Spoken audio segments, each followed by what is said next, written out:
நல்ல நெய்யி தேங்காய் சாமி உனக்கு உனக்கு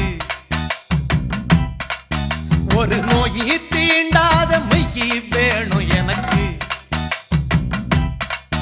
நல்ல நெய்யி தேங்காய் சாமி உனக்கு உனக்கு ஒரு நோயி தீண்டாத மெய்யி வேணும் எனக்கு ஆனைமுகன் தம்பியான ஐயப்பான உன்னையும் 6 வாரம் மாலையிட்டு நோன்பிருந்த என்னையும் பாலம் போட்டு கார்த்திகையும் மார்கழியும்